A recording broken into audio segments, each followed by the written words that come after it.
नमस्कार, आप देख रहे हैं एएनबी न्यूज़। खबर दोपहर में आपका स्वागत है। पढ़ते हैं पहली खबर की तरफ, जहां भारत और चीन के बीच सोमवार को कमांडर स्तर की बैठक 11 घंटे तक चली। इसी बीच सेनाध्यक्ष जनरल एम नरवणे मंगलवार को दिल्ली में सैन्य कमांडरों के कमांडर्स कॉन्फ्रेंस में भाग लेने के बाद लेह के लिए रवाना हो गए। वह उत्तरी सेना के commander lieutenant general YK Joshi के साथ जमीन और परिचालन संबंधी तैयारियों की समीक्षा करेंगे। इसके अलावा सेना प्रमुख ग्राउंड कमांडरों के साथ गतिरोध पर चर्चा करेंगे और फॉरवर्ड स्थानों का भी दौरा करेंगे। आपको बता दें कि गलवान घाटी में हुई हिंसक झड़प के बाद सेना प्रमुख पहली बार ले जा रहे हैं। इससे पहले वायुसेना प्रमुख air chief marshal RKS Bhadauria ने रविवार को लद्दाख का दौरा किया था।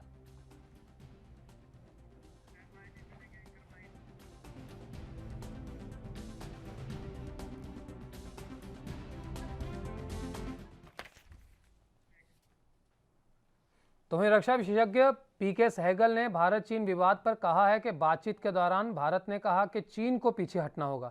उन्होंने क्या कुछ कहा, आइए सुनते हैं।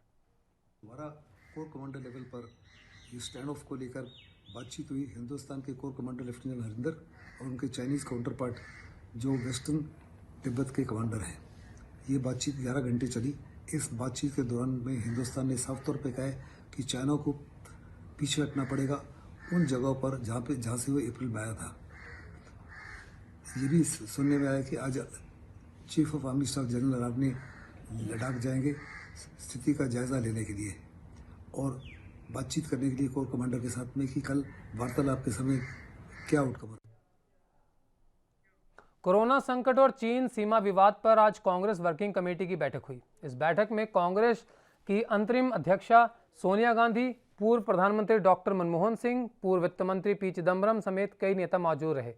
वहीं कांग्रेस नेताओं ने मोदी सरकार पर निशाना साधा। सोनिया गांधी ने कहा कि भारत आज एक भयानक आर्थिक संकट, महामारी और अब चीन के साथ लाइन ऑफ एक्चुअल कंट्रोल पर विवाद के कारण संकट की चपेट में है।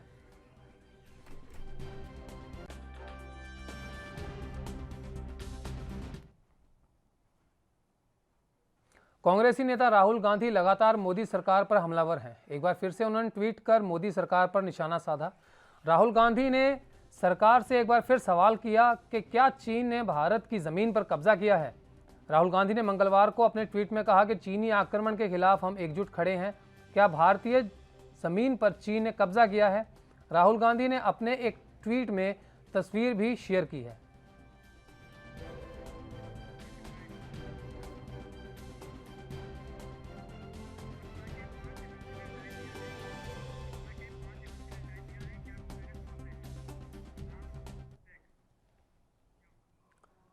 चीन के साथ बॉर्डर पर जारी विवाद के बीच देश में राजनीतिक हलचल तेज हो गई है। कांग्रेस पार्टी की ओर से लगातार मोदी सरकार पर निशाना साधा जा रहा है और प्रधानमंत्री नरेंद्र मोदी पर आरोप लगाया जा रहा है कि उन्होंने चीन के सामने हाथ खड़े कर दिए।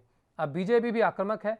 बीजेपी अध्यक्ष JP नड्डा ने कांग्रेस पार्टी को घेरा और चीनी पार्टी के साथ कनेक्शन सामने रखा। ट्वीट में JP नड्डा ने लिखा कि सबसे पहले कांग्रेस पार्टी ने चीनी कम्युनिस्ट पार्टी के साथ MOU साइन किया, फिर कांग्रेस ने चीन के सामने ज़मीन सरेंडर कर दी और जब डोकलाम हुआ तो कांग्रेस नेता राहुल गांधी चीनी दूतावास में मुलाकात के लिए गए और जब तनाव है तो राहुल गांधी देश को बांटने की कोशिश कर रहे हैं।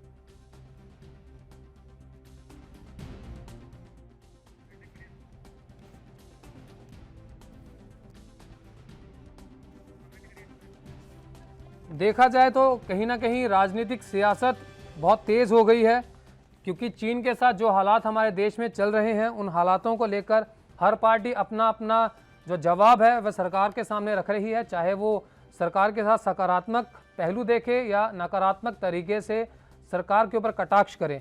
तो यही काम राहुल गांधी की तरफ से भी पिछले काफ़ी समय से किया जा रहा है कि वह देश को बचाने में मोदी सरकार नाकामयाब साबित हुई है। यहाँ तक कि कांग्रेस के कई मंत्री भी हैं जिन्होंने मोदी सरकार को इस पूरे मामले पर घेरा है, क्योंकि देश पहले से ही कोरोना की चपेट में है।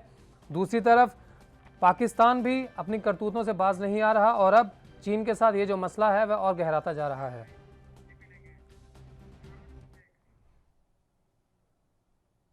प्रधानमंत्री नरेंद्र मोदी, केंद्रीय गृह मंत्री अमित शाह और बीजेपी के राष्ट्रीय अध्यक्ष JP नड्डा ने जनसंघ के संस्थापक डॉक्टर श्यामा प्रसाद मुखर्जी को उनकी पुण्यतिथि पर श्रद्धांजलि अर्पित की।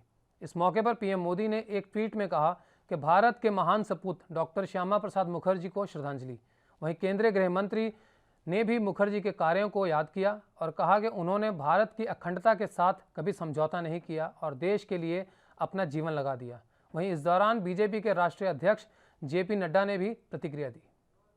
23 जून को डॉक्टर श्यामा प्रसाद मुखर्जी जी के जो भारतीय जनसंघ के संस्थापक रहे, जो हमारे प्रेरणा स्रोत रहे, उनकी पुण्यतिथि के दिन हम बलिदान दिवस के रूप में इसको मनाते हैं।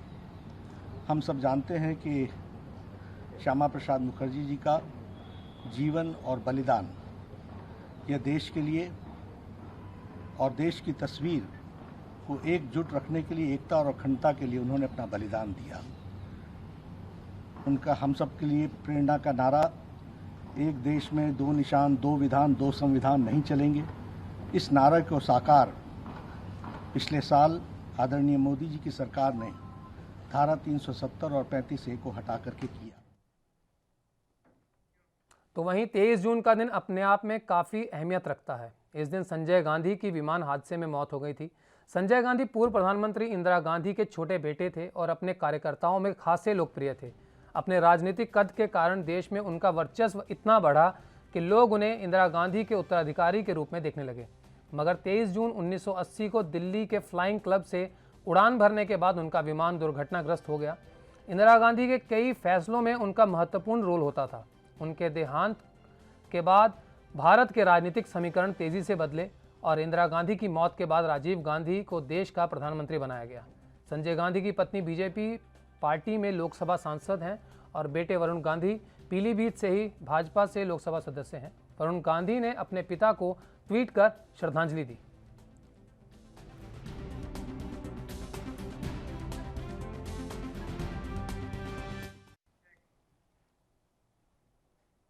भारत चीन सीमा विवाद को लेकर गलवान घाटी में हिंसक झड़प में भारत के 20 जवान शहीद हुए, जिसके बाद दोनों देशों के बीच जारी तनाव को कम करने के लिए सेनाओं के कमांडर्स के बीच बैठकों का दौर चल पड़ा। अब इस कड़ी में आरजेडी नेता मनोज झा की प्रतिक्रिया सामने आई है। उन्होंने कहा कि आगे एक समग्रता में चीन को एक संदेश जाना चाहिए। तो पहले मान सम्मान की बात हो, हमारे जो सैनिकों की शहादत हुई, अगर उसकी आप छवियां देखिए, so we have lost to one of the most barbaric mechanism, Geneva Convention. कुछ भी मायने नहीं रहा। मेरा अपना मानना है कि एक तो बात ये बहुत ही पुख्ता है कि अप्रैल फर्स्ट वीक वाली पोजीशन पे वो नॉन निगोशिएबल होना चाहिए। और दूसरी तरफ हम समझते हैं कि जो कई पूर्व सेना अधिकारियों ने भी कहा है कि डिप्लोमेटिक इनिशिएटिव में थोड़ी कमी रही, थोड़ा लैकलस्टर रहा, थोड़ा हम प्रीएम्प्ट करने को नहीं सोच पाए। मैं समझता हूं कि आगे एक समग्रता में यही संदेश जाना चाहिए चाइना को, और वो संदेश लगातार जाना चाहिए, निरंतर जाना चाहिए। देखिए, रास्ते भारत के पास, पहली बात जो मैं मानता हूँ, जो मैं माननीय प्रधानमंत्री जी से भी कहूँगा कि चाहे 62 हो, 62 में बहुत आलोचना हुई नेहरू जी की, युद्ध से पूर्व, युद्ध के पश्चात। 2012-13 में स्वयं बीजेपी के लोगों ने न जाने क्या क्या बातें कही। सरकार की नीति के लिए कभी कभी सलाह सुझाव को आलोचना के दृष्टिकोण से मत देखिए। जब आप आलोचना के दृष्टिकोण से देखते हैं तो आप देश और सरकार को एकाकार कर देते हैं, वो कतई नहीं होना चाहिए। दूसरी चीज, चाइना के बरक्स जैसा हमारा पाकिस्तान के लिए एक no nonsense robust policy framework, वैसा चाइना के बरक्स क्यों नहीं दिखता? वहां चिंता का विषय है। और वहां आप सामूहिकता में लीजिए, पूरा देश एकजुट है। क्या हालात है लोगों के दिमाग के जब लोगों को पता चलता है गलवान पे उसने कब्जा करने की बात कही है, या वो जो रॉड दिखता है जिसमें कांटी नेल छिपी कुरेदा हुआ था, तो वो सारी छवियां डिस्टर्ब करती हैं। और एक व्यग्र मुल्क को मैं समझता हूं कि संवाद जो होना चाहिए समग्रता में होना चाहिए, और डिप्लोमेसी को ऑप्टिकल इल्यूजन वाले मैकेनिज्म से निकालना है। क्योंकि आप जब ऑप्टिकल इल्यूजन क्रिएट करने के दिशा में रहते हैं तो कई दफ़ा आप जिसको आप क्रिएट करते हैं, आप खुद भी उसी भ्रम का शिकार हो जाते हैं। देखिए, रूस को लेकर के, रूस हमारा लगभग, अगर मैं हाल के कुछ वर्षों को छोड़ दूं, तो ऑल वेदर फ्रेंड रहा है। जब बहुत मुश्किल में हम पड़े तो हमें मदद रूस से मिली, तब यूएसएसआर हुआ करता था। मैं समझता हूं कि रूस के साथ हमारी कूटनीति में और खाद पानी डालने की ज़रूरत है। दक्षिण एशिया में भी या इस भूभाग में मैं समझता हूं कि हमें एक दोस्त चाहिए जो हर मौसम में हमारे साथ रहे। जयशंकर जी, मैं समझता हूं कि कैरियर ब्यूरोक्रेट हैं और अपने इतने दिन के अनुभव को उनको टेबल पे लाना होगा और आत्म केंद्रित विश्लेषण से, जिसकी ये सरकार। जहां भारत चीन सीमा विवाद को लेकर और रक्षा मंत्री राजनाथ सिंह के रूस दौरे को लेकर डिफेंस एक्सपर्ट रामेश्वर राय ने प्रतिक्रिया देते हुए क्या कहा, सुनते हैं। चीन के ऊपर भारत के बढ़ते दबाव को देखते हुए अब अगर हम देखें तो जो आर्मी कमांडर्स की, जो 2 मिलिट्री कमांडर्स की बातचीत चल रही थी, कल जो है वो तकरीबन 11 घंटे चली है बिना किसी ब्रेक के। और इससे ये बात साफ जाहिर होती है कि चीन जो है अब दबाव में है और भारत ने अपना रिजॉल्व दिखा दिया है, अपनी दृढ़ता दिखा दी है कि जो हालात इस समय एलएसी पे बने हुए हैं, चाहे वो गलवान वैली में हो, चाहे वो पेंगोंग सो लेक को लेकर के हो, भारत जो है पीछे हटने वाला नहीं है। और इसके चलते अब चीन को ये सोचना पड़ेगा कि अगर वो पीछे नहीं हटता है और प्री अप्रैल के स्टेटस पे नहीं जाता है तो इसके आगे उसके सामने और क्या क्या समस्याएं खड़ी हो सकती हैं। खबरें ये भी आई हैं कि भारत के जो चीफ ऑफ आर्मी स्टाफ हैं वो भी जो है 2 दिन के दौरे पे लद्दाख जा रहे हैं और वहाँ बैठ करके वो इस बातचीत के बारे में पूरा जायज़ा लेंगे और इसको आगे किस तरह से बढ़ाना है उसके बारे में एक नई स्ट्रेटजी बनाई। ऐसे समय में जबकि भारतीय और सीमा पर एलएसी के ऊपर भारत और चीन को लेकर के लगातार दबाव बना हुआ है, हमारे रक्षा मंत्री राजनाथ सिंह का रूस जाना जो है अपने आप में एक बहुत बड़ा मैसेजिंग है।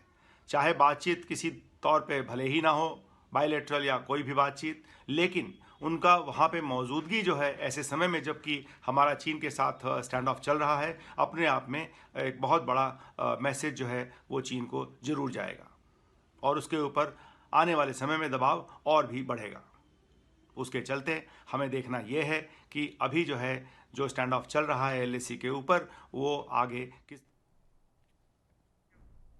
कांग्रेस नेता पीएल पुनिया ने लॉकडाउन के कारण परेशान हुए मजदूरों को लेकर कहा कि कांग्रेस अध्यक्षा सोनिया गांधी ने कहा कि सितंबर तक गरीबों को फ्री में राशन दिया जाए। और क्या कुछ कहा, आइए सुनते हैं। सरकार ने, प्रधानमंत्री जी ने भी उम्मीद नहीं की थी कि लॉकडाउन इतना लंबा चलेगा और जिस तरीके से मामलों की, संक्रमण की केसेस आ रहे हैं, तो उसी से लगता है कि अभी पीक नहीं आया और अभी और जाने की संभावना है और कितने दिन तक ये चलेगा इसका भी कोई अंदाज नहीं है। तो उसी को ध्यान में रखते हुए हमारी राष्ट्रीय अध्यक्ष सोनिया गांधी जी ने अनुरोध किया है प्रधानमंत्री जी से कि सितंबर तक उन्हें जो राशन है, फ्री राशन है, वो उपलब्ध कराया जाए ताकि किसी तरह की अनिश्चितता की स्थिति ना रहे। और रोजगार मिल नहीं रहा है, आय के साधन नहीं है, स्रोत नहीं है, तो कम से कम उनको भरपेट भोजन तो मिल जाए, तो राशन मुफ्त मिलना चाहिए, ये निवेदन। तो वहीं भोपाल सांसद प्रज्ञा सिंह ठाकुर की तबीयत अचानक बिगड़ गई। वह अचानक बेहोश होकर गिर गईं। इसके बाद उन्हें बाहर लाया गया और पानी पिलाया गया। वह बीजेपी कार्यालय में श्यामा प्रसाद मुखर्जी बलिदान दिवस के अवसर पर आयोजित कार्यक्रम में पहुंची थी। इसी दौरान वहां सीएम शिवराज सिंह चौहान समेत अन्य वरिष्ठ बीजेपी नेता भी मौजूद थे। गौरतलब है कि पिछले कुछ दिनों से सांसद प्रज्ञा ठाकुर की तबीयत खराब चल रही है। आपको बता दें कि कुछ समय तक वे दिल्ली के अस्पताल में भी भर्ती रही थी।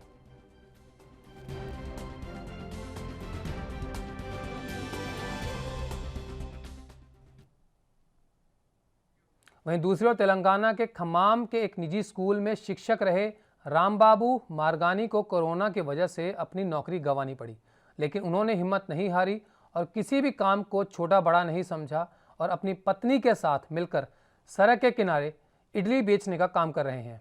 उन्होंने कहा कि किसी पर निर्भर मत रहो और अपने पैरों पर खड़े रहो।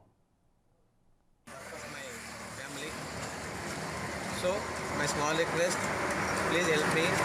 Not only me, like me, so many members they are getting any problems cause of corona effect. So my request, not only me, not only give to me help for Haryana के जींद में कोरोना की महामारी से बचने के लिए चित्रकारों ने 700 फुट की पेंटिंग बनाई है और इसके माध्यम से लोगों को जागरूक किया गया। दरअसल इसमें बताया गया कि कोरोना की चेन को कैसे तोड़ें, मुंह पर मास्क लगाकर बाहर निकलें और सोशल डिस्टेंसिंग का पालन करें, साथ ही साथ यात्रा कम से कम करें। इस प्रकार से इस पेंटिंग के माध्यम से लोगों को जागरूक किया गया। हमारे ANB संवाददाता परमजीत पवार ने चित्रकारों से बातचीत की। है सोशल डिस्टेंसिंग है और इस पेंटिंग में जैसे दिखाया गया है, इन नियमों का अगर हम पालन करेंगे तो कोरोना की चेन को तोड़ देंगे हम। यह पूरे विश्व के अंदर महामारी फैली हुई है जिसने लाखों लोगों की जान ले चुका है। तो हम जींद वासियों से यही अपील करते हैं चित्र के माध्यम से कि अपने घर पे रहें, अनावश्यक बाहर ना निकले, मास्क का प्रयोग करें। इसी वजह से हमने यह चित्रकारी की है।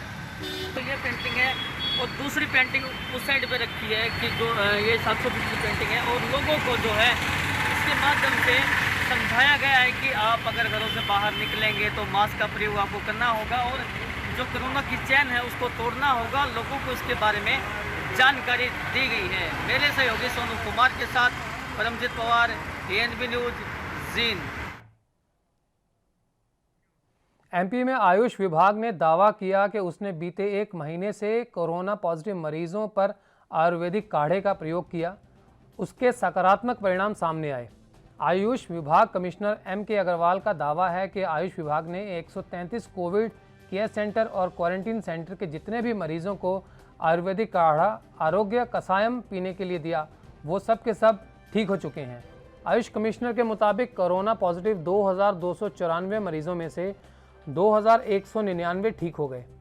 आयुष विभाग का ये प्रयोग इतना सफल हुआ है कि बाकायदा केंद्र सरकार ने MP आयुष विभाग को बधाई देते हुए उसे एक कोरोना मरीजों के लिए आयुर्वेद के नए प्रयोग करने को कहा है।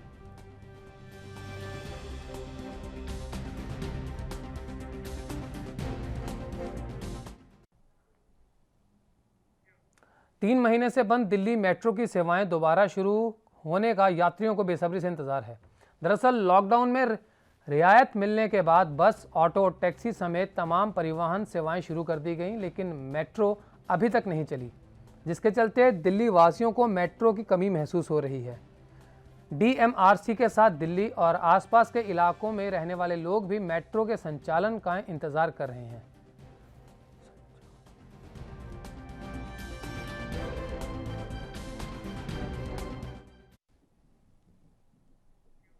देश की राजधानी दिल्ली में एक सप्ताह में कोरोना संक्रमण से ठीक होने वाले मरीजों की दर रिकॉर्ड 17% बढ़ गई है।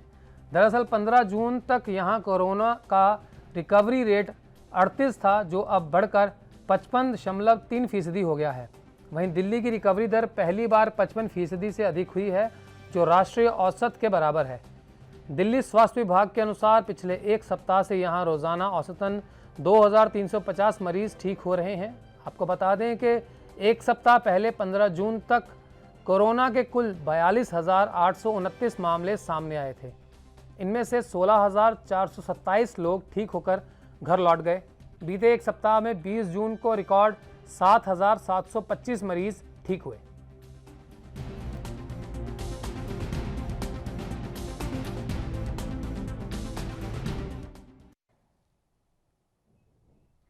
वहीं पंजाब के फरीदकोट के हवालात में बंद एक व्यक्ति की कोरोना रिपोर्ट पॉजिटिव आने के बाद पुलिस मुलाजिमों में सहम का माहौल है। प्राप्त जानकारी के अनुसार 15 जून को गुरदासपुर का रहने वाला एक ट्रक चालक केंद्रीय मॉडर्न जेल फरीदकोट में क्रैशर का भरा ट्रक लेकर आया था, जिसकी अब जेल मुलाजिमों ने तलाशी ली तो उससे करीबन 100 ग्राम भांग बरामद हुई, जिसको जेल अधिकारियों ने थाना सिटी पुलिस के हवाले कर दिया और अब उसकी कोरोना रिपोर्ट पॉजिटिव आ गई। वहीं हवालाती की रिपोर्ट पॉजिटिव आने के बाद थाना सिटी फरीदकोट के मुख्य अफसर राजेश कुमार समेत करीब 15 पुलिस मुलाजिमों को क्वारंटीन कर दिया गया है।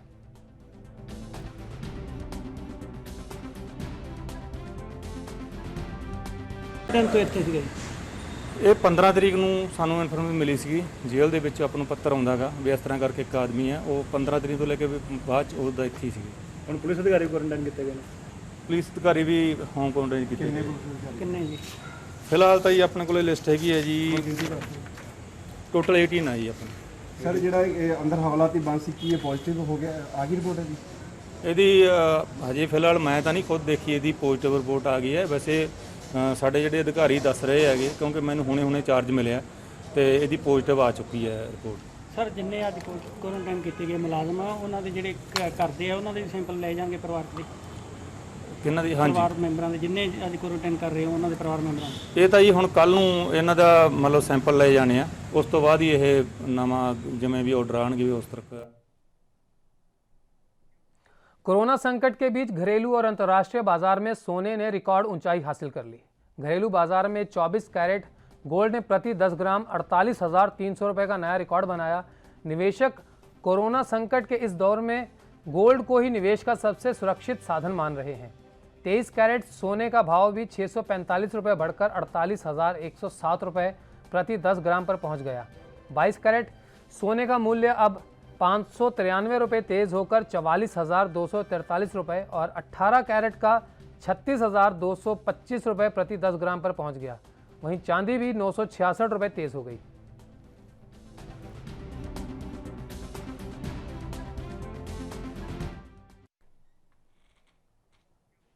बैंक में नौकरी के लिए भर्ती का इंतजार कर रहे युवाओं के लिए खुशखबरी है। दरअसल स्टेट बैंक ऑफ इंडिया ने एग्जीक्यूटिव और सीनियर एग्जीक्यूटिव के पदों पर बम्पर भर्ती निकाली है। इस भर्ती के तहत 326 पदों पर उम्मीदवारों का चयन किया जाना है।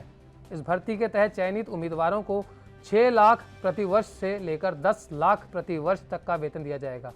सीनियर एग्जीक्यूटिव के पद पर आवेदन कर रहे युवाओं के पास ग्रेजुएशन की डिग्री का होना अनिवार्य है। इसके अलावा सीनियर एग्जीक्यूटिव पद के लिए 3 साल के काम का अनुभव भी ज़रूरी है।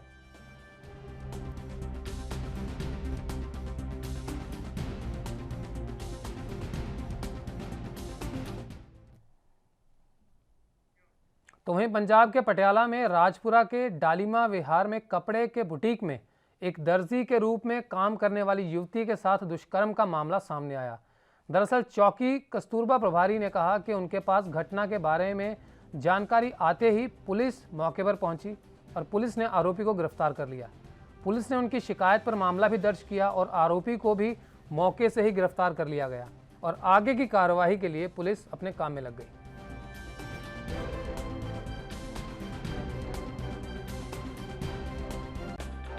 ਇਨਫੋਰਮੇਸ਼ਨ ਆਈ ਸੀਗੀ, ਸਾਨੂੰ ਦੱਸਿਆ ਗਿਆ ਸੀਗਾ ਕਿ ਉੱਥੇ ਡਾਲੀਮਾ ਬਿਹਾਰ ਦੇ ਵਿੱਚ ਕਿਸੇ ਲੜਕੀ ਦੇ ਨਾਲ ਕਿਸੇ ਨੇ ਜਬਰ ਜਨਾਹ ਕੀਤਾ ਹੈ ਤੇ ਉਸ ਸੰਬੰਧੀ ਅਸੀਂ ਇੱਕ ਜੋ ਇਹਦਾ ਦੋਸ਼ੀ ਸੀਗਾ, ਮੇਨ ਦੋਸ਼ੀ ਸੀਗਾ, ਉਹਦੀ ਅਰੈਸਟ ਪਾਈ ਹੈ ਤੇ ਅੱਗੇ ਅਸੀਂ ਤਫਤੀਸ਼ ਚੱਲ ਰਹੀ ਹੈ ਸਾਡੀ। ਉਹਨੇ ਕੀ ਕੀ ਧਾਰਾ ਲਾਈ ਹੈ ਜੀ? ਉਹਨਾਂ ਤੇ 365 376 ਤੇ ਪੋਕਸੋ 4 ਅਧੀਨ ਪਰਚਾ ਦਰਜ ਹੋਇਆ ਤੇ ਜਿਸ ਦੀ ਤਫਤੀਸ਼ ਅਜੀ ਚੱਲ ਰਹੀ ਹੈ। FIR ਨੰਬਰ 140 ਦਰਜ ਆਪਣਾ ਸਿਟੀ ਰਾਜਪੁਰੇ ਚ ਹੋਈ ਹੈ ਜੀ। ਸਰ ਜੀ ਇਕੱਲੇ ਹੀ ਦੋਸ਼ੀ ਸੀਗਾ? हाँ कल ही तो अजय तफ्तीश चल रही है। खबर दोपहर में इतना ही। मुझे यानी कर्ण को दीजिए इजाजत। बने रहिए ANB न्यूज़ के साथ।